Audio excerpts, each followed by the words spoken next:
Assalamualaikum warahmatullahi wabarakatuh.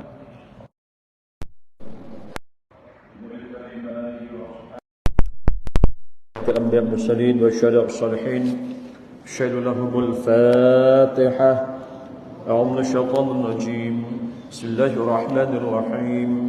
الحمد لله رب العالمين الرحمن الرحيم مالك يوم الدين إياك نعبد وإياك نستعين اهدنا الصراط المستقيم صراط الذين أنعمت عليهم غير المغضوب عليهم ولا الضالين آمين. بسم الله الرحمن الرحيم. الحمد لله رب العالمين والصلاة والسلام على أشرف الأنبياء والمرسلين سيدنا محمد وعلى آله وصحبه أجمعين. قل رب اشرح لي صدري ويسر لي أمري واحلل عقدة من لساني يفقهوا قولي. سبحانك لا علم لنا إلا ما علمتنا إنك أنت العليم الحكيم. لا حول ولا قوة إلا بالله العلي العظيم. اللهم ارزقنا فهم النبيين وحفظ المرسلين وإلهام ملائكة المقربين برحمتك يا رحمن.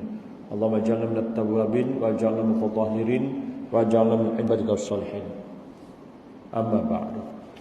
Sedang jemaah yang dirahmati Allah sekalian, kesyukuran kita panjatkan Allah SWT malam ini dapat menyambung lagi pengajian kita. Bertemu kali terakhir 29/9 tahun 2002. Ya, yang ke-6 itu buku surat 11. Jadi kita sambung buku surat 12. Ya. Betul Ustaz ya? Yaitu Syekh Abdul Qadir bin Isa membuat kesimpulan sebagai berikut. Sudah indah ya. Surat 16 ya. Surat 16 ya, iaitu kepentingan menjaga anggota zahir. Jadi perlu diingat, belajar tasawuf itu 3 perkara ini mesti jadi kita punya hafalan. Takhalli, tahalli, tajalli. Khalli mengosongkan semua sifat-sifat mazmumah, buang semua. Bersihkan dalaman zahir dan batin daripada sifat-sifat terkeji.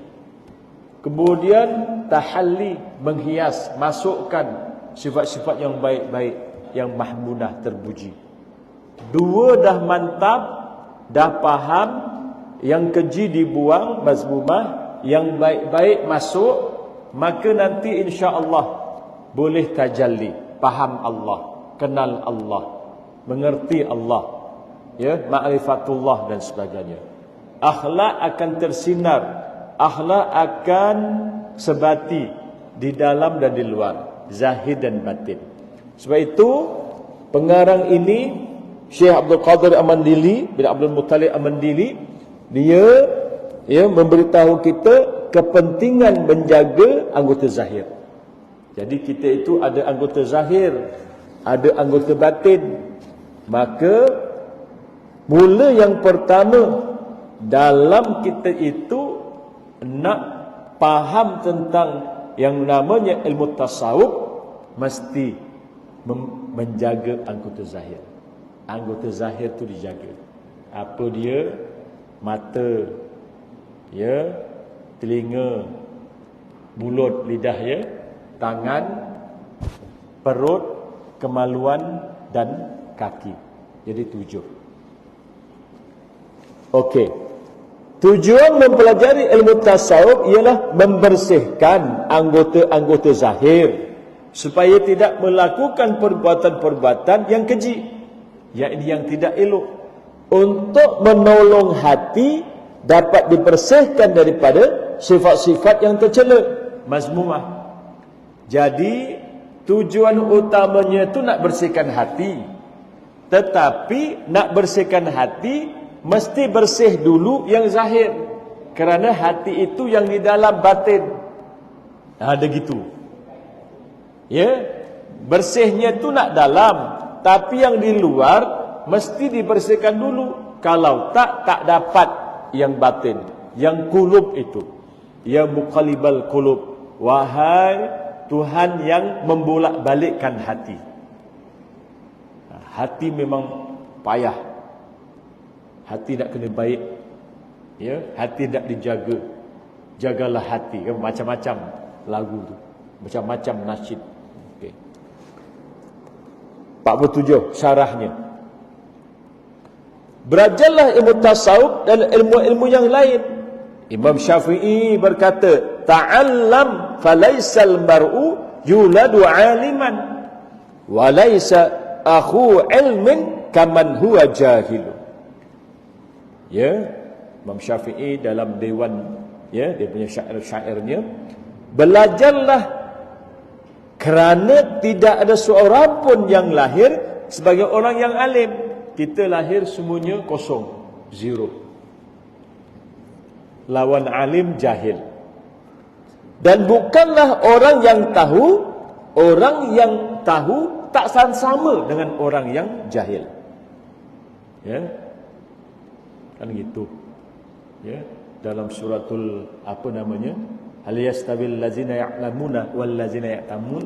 Allah Taala tanya kita, adakah sama orang yang tahu dengan orang yang tidak tahu? Sudah tentu jawapannya tidak. Mesti tak sama punya. Ya. Saya tidak tahu cara membuat roti canai, prata, martabak. Tuan tahu. Jadi tuan lebih tahu ilmu buat martabak, ya, nak mencananya, nak neba, berbanding saya. Jadi tuan lebih alim daripada saya, ya, dalam ilmu, ya, buat yang namanya martabak. Ya, neba, saya neba dah tentu keras punya. Gitu. Sebab itu tak sama. Ya. Lagi, wa inna kabiral qaumi la ilma indahu saghirun idzal taffat alaihil jahafilu. Sesungguhnya ketua kaum, jika tidak ada padanya ilmu, akan menjadi kecil apabila keagungan ilmu hilang daripadanya. Kita tengah cerita pilihan raya ni. Ya, 2 jabatan kosong. Ya, siapa nak mohon boleh. Ni orang selalu buat kelakar. PM dengan TPM. Ya, kosong jawatannya. Ya, tapi kita bukan ahli parlimen, tak bolehlah. Ya, jadi kalau kita itu ada ilmu, menjaga ilmu, maka insya-Allah kita itu akan mulia dunia akhirat.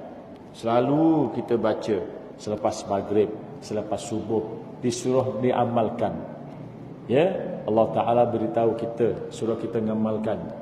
Tu'til mulka man tasha wa tu'izzu man tasha wa tudhillu man tasha biyadikal khair innahu biyadikal khair innaka ala kulli syai'in qadir.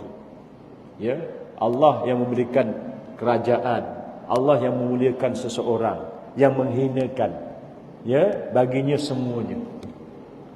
Biyadikal khair, kebaikan itu semuanya pada Allah. Sebab itu kita ni belajar tasawuf, sangka baiknya mesti tinggi. Ya, jangan kita mencaci sana, mencaci sini, mengherdik sana, mengherdik sini. Macam kita tahu lebih baik berbanding Allah, ya, yang segala urusan pentadbiran itu dia punya. Kan kita makhluk aja. Tapi kita, ini kita kan gitu. Orang belajar tasawuf tak boleh macam itu. Orang belajar tasawuf mesti, ya, tasawufnya dibawa di dalam kehidupannya, sangka baiknya tinggi. Ini bergabung dengan ni, kita sangka baik. Ini bergabung ini, semuanya kita merasa semuanya itu adalah yang namanya qudrah iradah, ilmu haya Allah. So dia yang maha mengetahui. Tengok sebagai satu contoh, Konstantinopel, Istanbul, Turki itu selepas 700 tahun baru dapat dibuka oleh orang Islam. Ya, Sultan Muhammad Al-Fatih. Dah macam-macam orang cuba nak buka, tapi gagal. Ya, pelik. Selepas 700 tahun hijrah Rasulullah, ya, baru berjaya. Jadi nak memerlukan proses supaya kerjayaan itu, ya, dapat dinikmati oleh semua, terutamanya orang Islam yang sungguh-sungguh beriman pada Allah. Bukannya hari ini pilihan raya terus dapat. Ya, orang baik-baik pun sampai 700 tahun. Kita ni yang tak berapa ni. Ini saya nak bawa supaya tuan-tuan bawa yang namanya pegangan Ahlussunnah wal Jamaah, belajar tasawuf sangka baiknya tinggi. Jadi tuan-tuan akan nampak betul keadaan sekarang ini, iaitu benar-benar kekuasaan Allah. Tuan minta yang ini, suka yang ini, kalah. Ya, kan pelik. Ya, kalah. Ya, yang tidak suka yang naik, yang suka kalah pula. Nanti yang kita tak suka, dia pula yang kalah, yang kita suka menang pula. Kan semuanya tidak mengikut yang namanya kehendak awak. Barulah betul-betul Allah tu Allah. Dia tak ngikut cita rasa kita, suka hati dia lah. Sebab itu Allah Ta'ala berkata, wallahu ala kulli syai'in qadir. Dan Allah itu atas setiap sesuatu maha berkuasa. Dia tak ngikut kita. Doa kita tak makbul. Ini belajar tasawuf, belajar tauhid tu begitu lahirnya. Mantap betul, kita yakin semua. Semuanya adalah peraturan Allah. Manusia ini ibaratnya hanya lakonan di dunia aja. Kejap gini, kejap. Orangnya hatinya bolak-balik. Sebab itu hari-hari kita mohon, ya Muqallibal Qulub, ya Allah yang membolak-balikkan hati, bolak-balikkan hati. Semalam cerita lain, hari ini cerita lain. Jadi yang boleh menetapkan hati itu sabit qalbi, ya, tetapkan hatiku ke atas agama Allah, iaitu Islam, itu Allah aja. Kalau kita faham ni, apa yang berlaku ni, senyum aja kita. Senyum kerana nampak betul Allah maha berkuasa. Ya, tapi awak tak boleh ngikut saya punya cara itu, yang jadi payah tu. Ngata sana, ngata sini, tak puas hati. Dia tengok orang ini tutup diri. Wah, awak. Ya, kan kita diajar jangan mesti dengan orang Islam, sama-sama Islam tu jangan dengki. Hari-harinya doa. Ya, Allahumma fir lana dzunubana wa la ikhwana sabaquna bil iman wa la taj'al fi qulubina, apa dia? Ghillal ladzina amanu. Ya Allah, janganlah kau jadikan hati kami ghillal, hasad, dengki, iri hati dengan sama-sama mukmin. Hati-hati tuan-tuan, ini tengah diuji betul tuan-tuan. Saya senyum aja kerana saya faham tasawuf. Saya faham qada dan qadar Allah. Saya beriman sungguh-sungguh.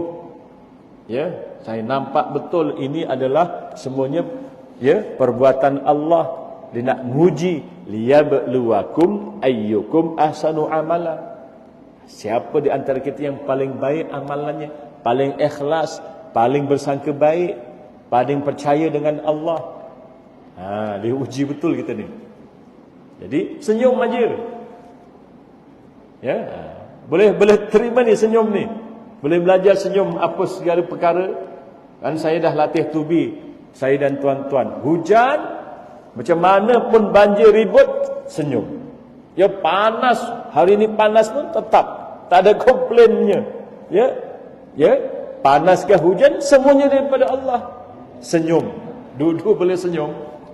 Baik buruk menang kalah, semua daripada Allah. Boleh senyum. Kalau tak boleh senyum, namanya belum faham lagi belajar tasawuf, belum mampu lagi untuk menjaga anggota zahir. Kerana yang zahir itu nanti baru melahirkan hati yang bersih, qulub. Boleh tuan-tuan, ya? InsyaAllah sikit-sikit nanti boleh faham. Okey. Wa inna saghirul qaumi in kana aliman kabirun idza ruddat ilaihil mahafilu. Kenapa saya nak baca sampai habis? Kerana ia syair, kata-kata baik daripada imam, ya, yang namanya Asy-Syafi'i, imam mazhab kita. Dan sesungguhnya orang yang kecil jika menjadi seorang yang alim tampak besar apabila perkumpulannya selalu dengan ilmu. Kita ni orang biasa-biasa je, orang awam. Tapi ya, ngumpulnya dengan orang alim-alim. Nampak perkumpulan kita itu perkumpulan yang hebat. Padahal kalau kita sendiri, orang tak pandang kita. Tapi kalau kita masuk perkumpulan orang alim, ya, maka orang kata, wah, kumpulan itu memang hebat. Gitu. Kita ni lah contoh orang kecil-kecil.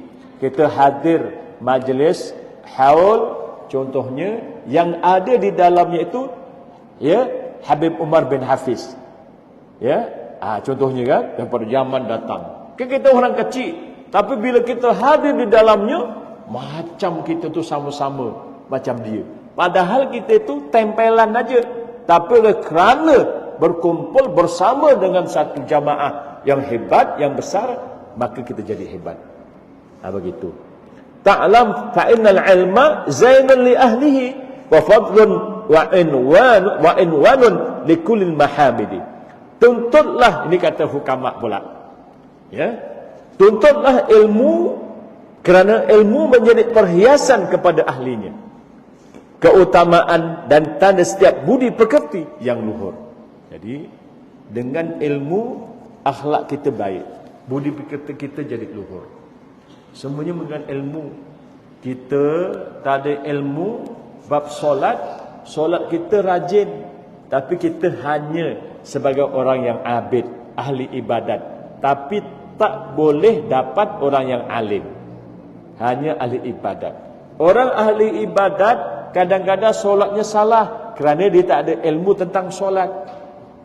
Dia tak faham mana yang rukun, mana yang sunat, mana yang harus, mana yang haram, ya, mana yang makruh. Sebab itu mesti kita menguasai satu-satu ilmu. Contohnya ilmu solat. Ada rukun qauli, ada rukun qalbi, ada rukun fi'li. Jadi kita akan mantap. Kita boleh sembahyang laju kalau masanya itu dah kecederaan contohnya. Jadi kita tak baca ataupun zikir benda-benda yang sunatnya, sunat hayat atau abaat. Ya, kita hanya ambil yang rukun aja. Kan gitu. Ya, sebab itu kita kena faham ni. Ya, supaya kita ini betul-betul hukum hakam solat itu kita faham. Macam kita pergi haji lah. Ya, kursusnya sampai setahun, sampai ya dekat berapa kali diulang-ulang supaya faham-faham benar bahawa apa rukunnya, apa syarat sahnya dan sebagainya.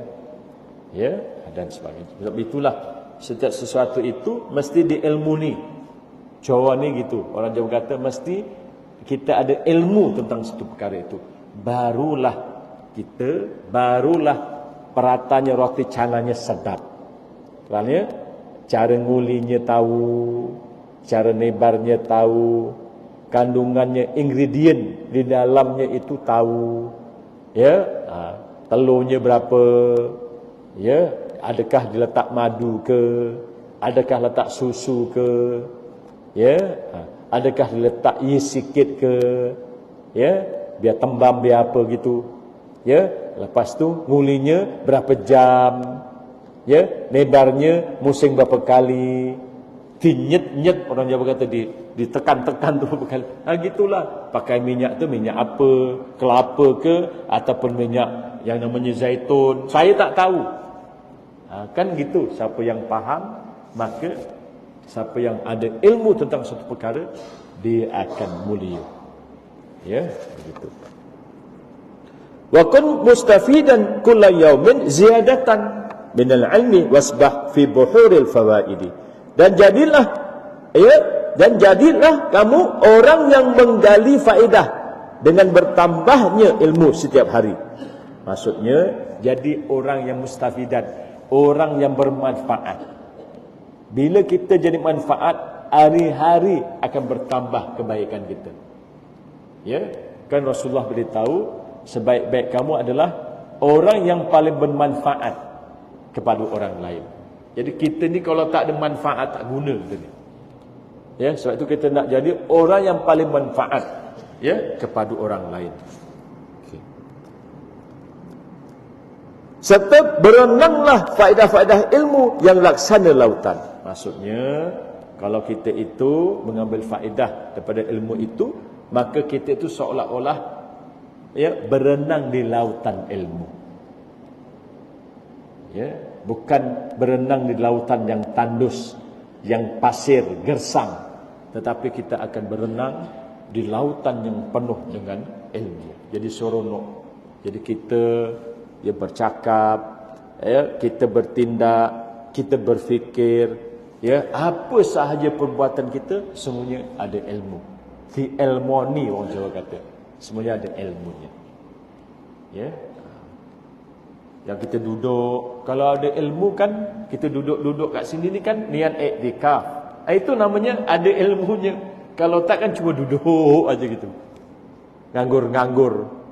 Ya, dengarkan orang itu cantik, tapi kalau niatnya iktikaf, ada wudu, pahalanya kan bertambah-tambah.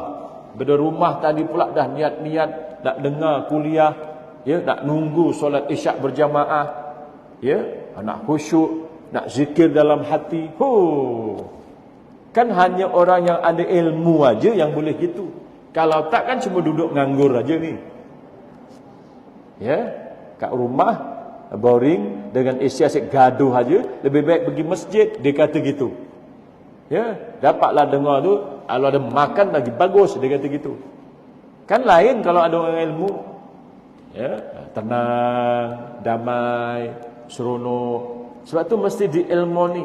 Setiap sesuatu itu mesti ada ilmunya. InsyaAllah sedap. Awak kalau makan contohnya, ya, udang masak sambal, kalau jenis tak ada ilmu, dia yang penting kenyang. Tapi orang ada ilmu makan, masakan, dia rasa, oh ini sedap ni. Ada yang namanya itu manis, ada yang namanya itu masin, ada yang namanya lemak, ada yang namanya itu gitu. Taklah cemplang orang Jawa kata. Ya, orang Melayu cakap apa? Tawa meluhi apa gitu ya. Orang Jawa kata cemplang ya. Tawa melebih, gitulah. Awak lebih tahulah. Ya, sebab tu kalau ada ilmunya lagi sedap. Begitulah tuan-tuan ya. Anggota zahir yang perlu dibersihkan itu ada 7. Saya dah beritahu tadi. Mata, ya, telinga, lidah, perut, kemaluan, kedua tangan dan kedua kaki. Ya. Imam Ghazali pun di dalam kitabnya Bidayatul Hidayah, ya, meneraikan 7 ni.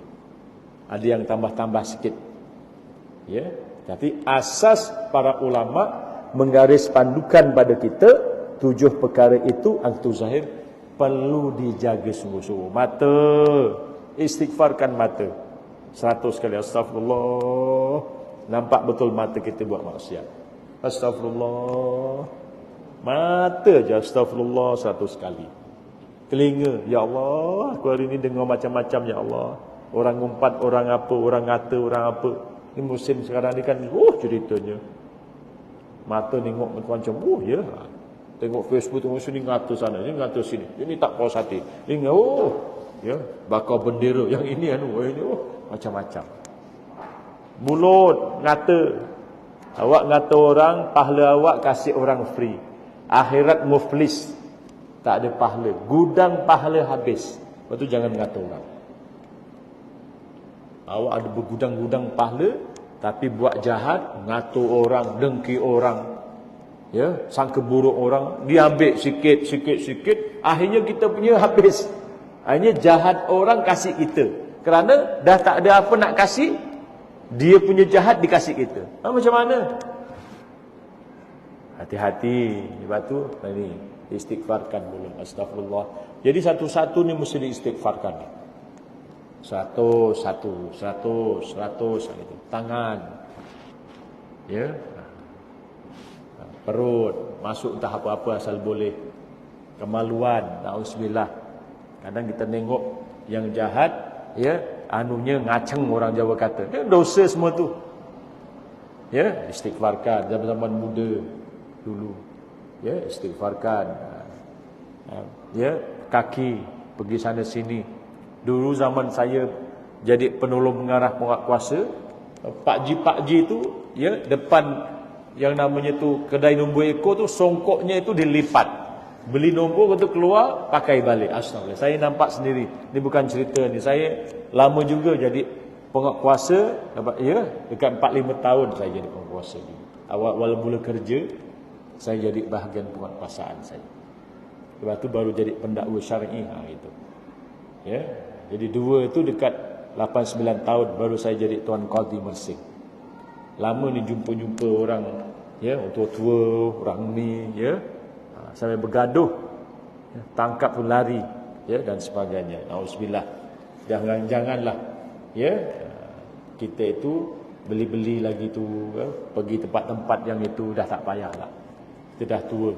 Kalau rasa bosan kat rumah, pergi tepi pantai, tengok pemandangan, ya, pergi tempat-tempat yang elok, mancing ke, ya, apa je lah. Yang penting jangan pergi tempat-tempat yang haram dan sebagainya. Sayang-sayang duitnya, ya, untuk, ya, melabur kepada tempat-tempat yang haram. Ya, sayang-sayang duitnya. Jadi tukar tabiatnya itu kepada sedekah, ya, buat baik, tolong orang, ya. Ada janda-janda susah, tolong, ya, gitu. Supaya kita yang kasih orang rumahnya, biar dia yang kasih. Ataupun persatuan orang perempuan. Jadi taklah datang fitnah. Kalau kita ngantau sendiri kat rumahnya jadi fitnah. Gitu. Itu caranya macam itu. Perlulah diingat bahawa Allah SWT telah memberikan nikmat-nikmat yang besar kepadamu, ya, kepada kita, yaitu anggota-anggota badan yang wajib kamu jaga dan syukuri.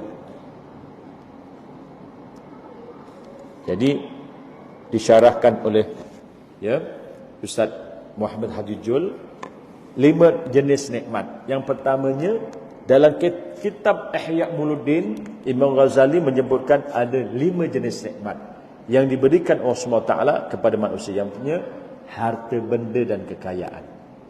Ya, nikmat ini merupakan nikmat paling rendah. Semua orang ada harta benda, ada kekayaan, walaupun tak banyak, sikit ada. Motor ada yang tak ada, tak motor. Kereta sekarang kat rumah sekarang sampai 2. Ya, kan nikmat harta benda.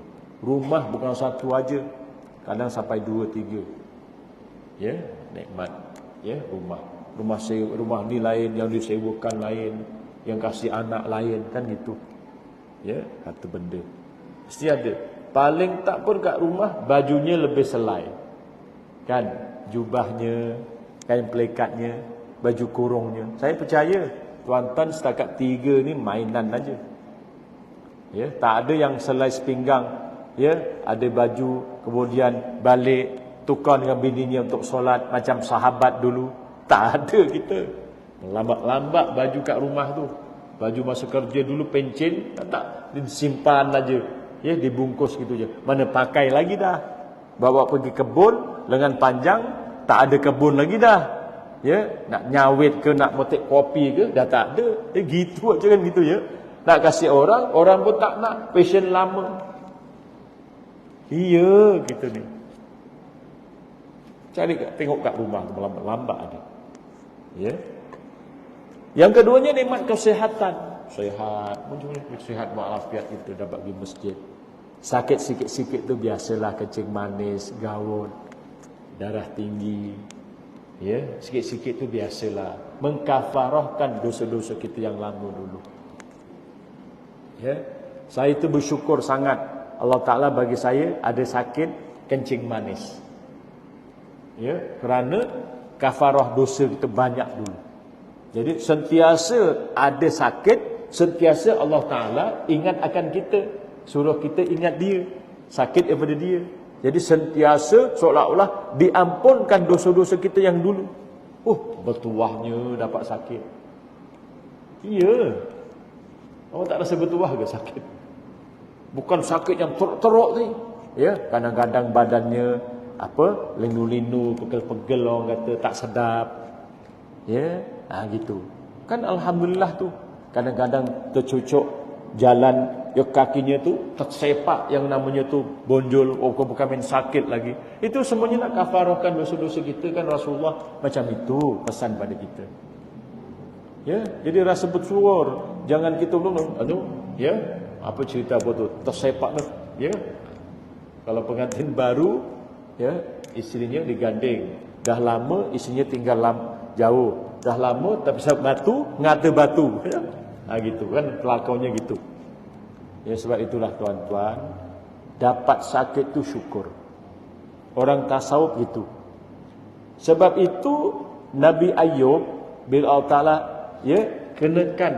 takdirkan pada dia itu kena sakit penyakit kulit. Ya, janganlah sampai dia itu ulat jatuh nanti diletak balik, janganlah main tu, ya. Nabi mudah-mudahan tak macam itulah. Ya, tapi pesakit kulit. Ya. Kan dia itu doanya apa? Wa isqala ayyuba Rabbi inni aku itu, ya, masanya durru wa anta arhamur rahimin. Ya Allah, aku itu ditimpa penyakit. Engkaulah yang maha pengasih penyayang. Dia tak minta sembuh. Dia hanya ngadu aja, ya Allah, aku ni tiba sakit, ya Allah. Kalau kita kan, ya Allah, mohon sembuh sekali. Gitu kan. Tengok Nabi. Yakinnya pada Allah. Penyembuh itu Allah. Yang bawa penyakit Allah. Yang kena penyakit Allah yang kenakan. Sebab tu dia Nabi tinggi betul imannya. Izqala ayyubu anni massanyad durru wa anta arhamur rahimin. Ya, jadi kita ni orang tasawuf, dia punya pandangannya gitu. Supaya kalau kena sakit senyum aja. Sikit-sikit aja senyum aja. Ya. Tak boleh sujud. Kakinya kalau sujud tak boleh berdiri dan sebagainya. Ya. Pandang Allah aja. Ya, mudah-mudahan jadi kafarah dosa-dosa kita yang telah lalu. Ya, berkat kita itu sungguh-sungguh sangka baik dengan Allah.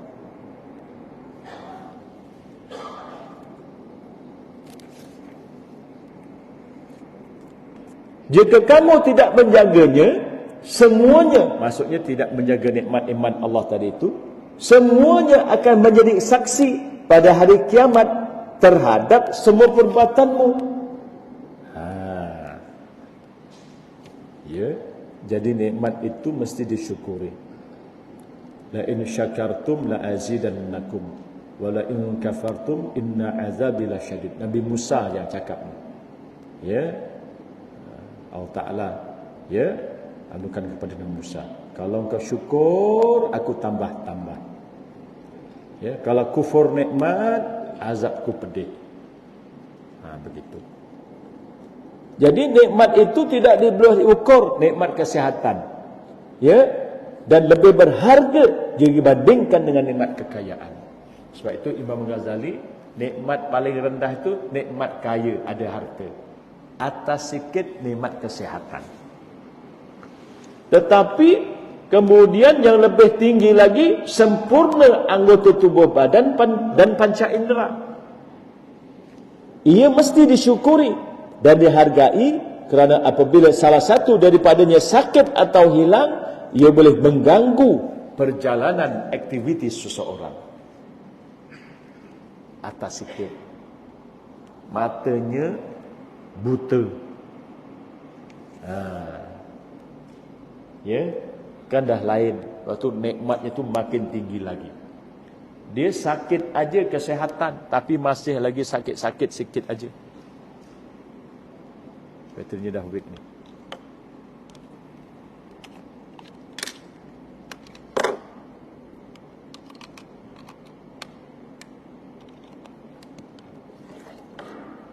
Ya.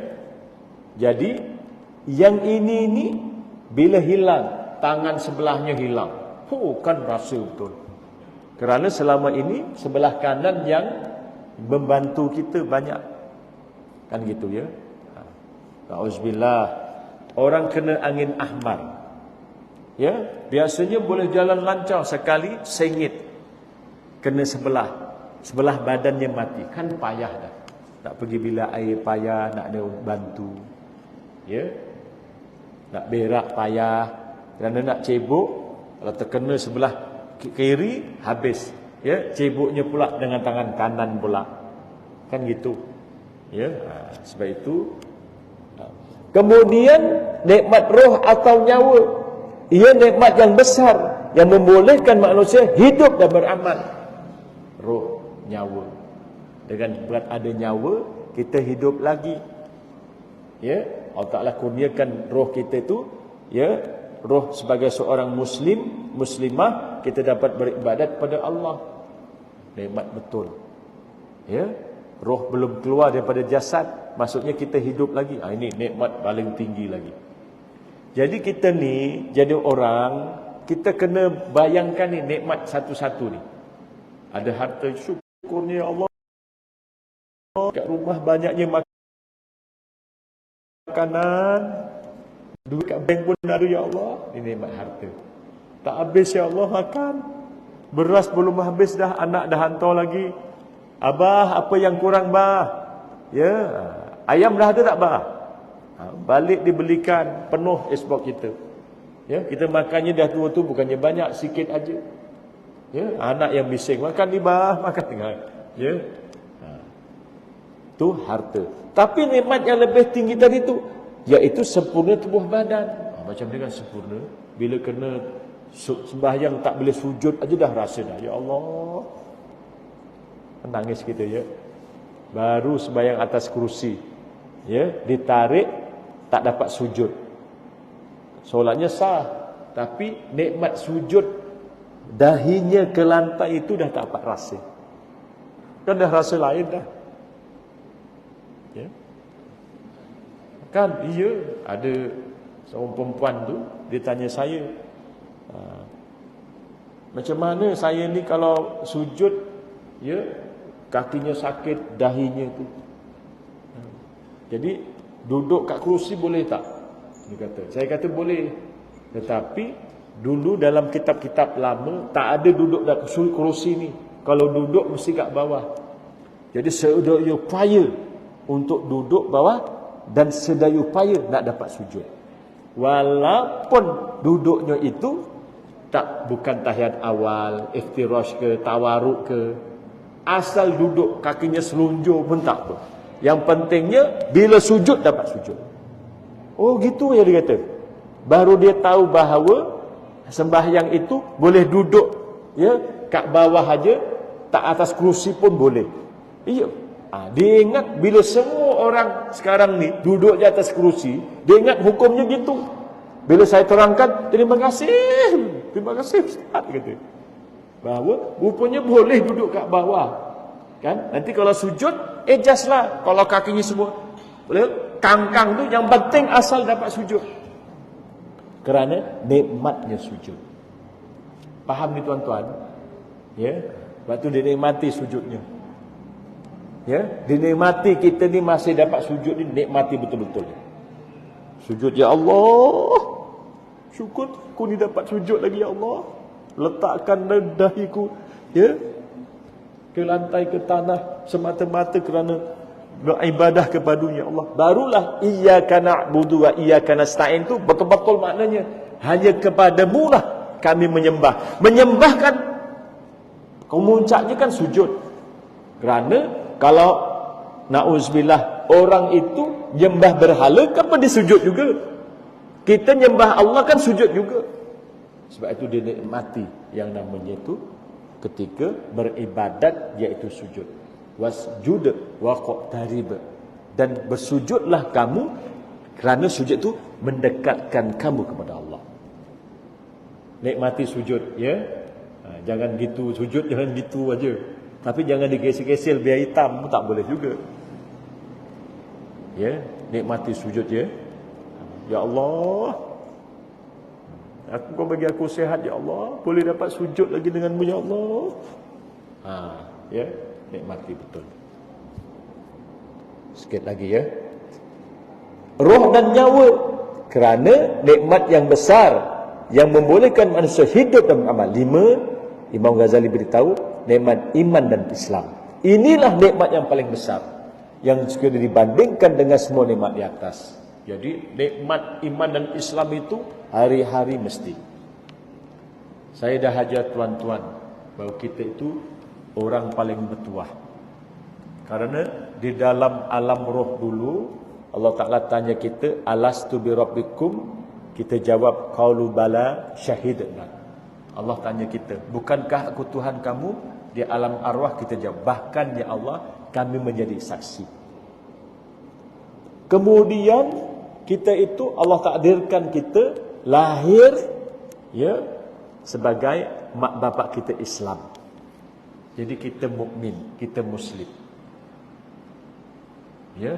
Kemudian Allah Ta'ala takdirkan kita lagi dapat yang namanya taufik hidayah, jadi umat Nabi Muhammad SAW pula.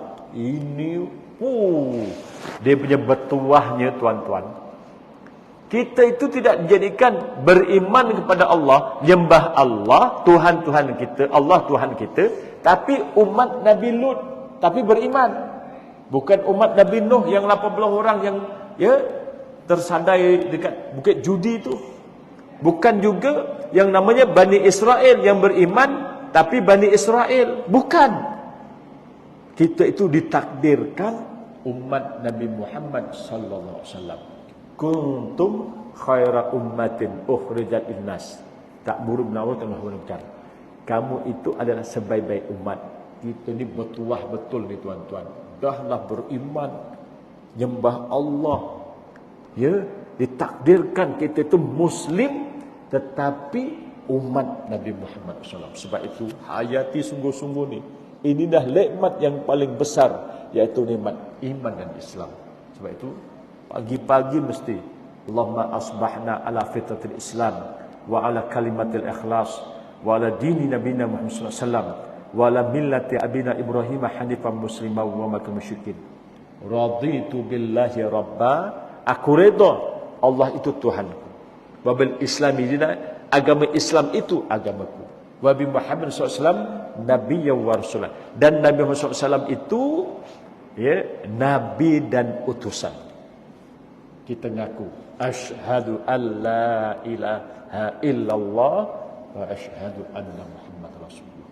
Kalimah yang cukup hebat, kerana kita itu Allah Ta'ala takdirkan nyembah dia jadi umat Nabi Muhammad sallallahu alaihi wasallam.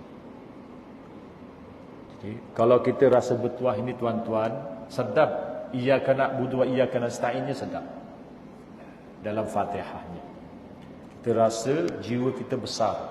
Kemana, kesana sini, kita itu orang pilihan Allah, orang yang paling bertuah. Allah Ta'ala takdirkan kita jadi orang yang bertuah, beriman padanya, umat kekasihnya Nabi Muhammad sallallahu alaihi wasallam. Bila rasa bertuah tuan-tuan, kita tak berani nak meminggirkan, menjauhkan diri pada Allah. Setiap perbuatan mesti kepada dia. Waktu belajar tasawuf ni mesti faham matlamat tujuannya hidup ya Allah aja, bukan lain. Jadi perbuatan-perbuatan kita semuanya akan menjurus pada dia. Tak ada yang lari daripada dia. Ya, ini nak kena faham sungguh ni. Jadi asal ke mana rasa diri bertuah, kerana kita umat Muhammad. Sebagai tanda sayangnya, cintanya, kerana Allah Ta'ala takdirkan kita jadi Nabi Muhammad SAW, umatnya, maka kita banyakkan selawat. Itu aja. Allah sallallahu alaihi Muhammad sallallahu Muhammad sallallahu alaihi wasallam. Allahumma shalli salatan kamilatan wa sallim salaman taman ala sayyidina Muhammad bin uqad wa selawat banyak-banyak. Ya, boleh tuan-tuan ya. Masanya tinggal seminit. Jadi kesimpulannya sampai sini dulu ya. Nanti Seterusnya, syukur, faedah sujud syukur kerana anugerah fizikal yang sempurna. Tengok, ya, Ustaz Halim Mu'ajul ngajar kita setiap apa yang Allah Ta'ala beri itu mesti disyukuri. Ya Allah, Kau takdirkan aku ada mata, Ya Allah.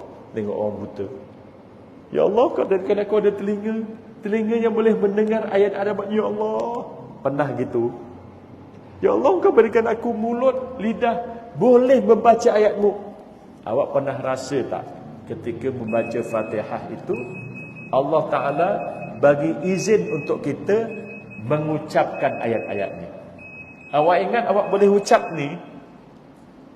Awak tengok orang bisu, ada sekolah bisu, pekat dan bisu.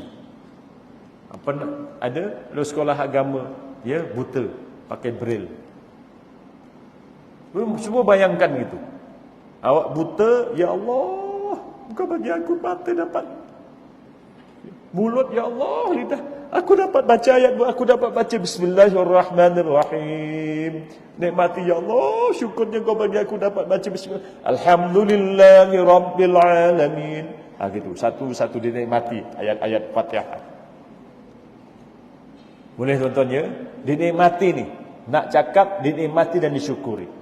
Sujud tadi itu, dinikmati, ya Allah, Kau bagi aku dapat. Gitu. Ya, dapat berdiri, qiyam, ya Allah. Jadi dilatih tubi. Nanti lama-lama mudah. Untuk hati kita itu lembut, nanti mudah menangis. Ya, mudah menangis dengan semua nikmat yang Allah bagi ini, kita akan lebih nanti mensyukuri.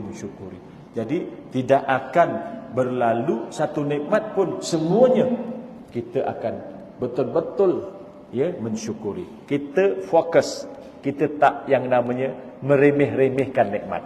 Kita akan nikmat tu walaupun sedetik, walaupun sekecil-kecil, kita akan menghayati. Ya, boleh tuan-tuan, ya? Fikir ni, tadi mata, hayati betul-betul. Ya Allah, ya, nak syarah masanya panjang. Ya, isyak dah masuk. Ya, lebih seminit. Aku qouli hadza wassalamualaikum. Bismillahirrahmanirrahim. Dia tutup dengan tasbih kafarah suratul Asr. Subhanakallahumma wa bihamdika asyhadu an la ilaha anta astaghfiruka wa atubu ilaik.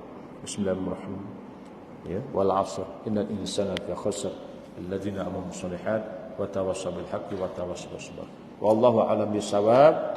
Allahumma ij'alna tawwabin wa ij'alna mutatahhirin wa ij'alna min ibadikas salihin. Sallallahu alaihi Muhammad wa sallallahu amin. Taqabbalallahu minkum minna minkum taqabbal ya karim.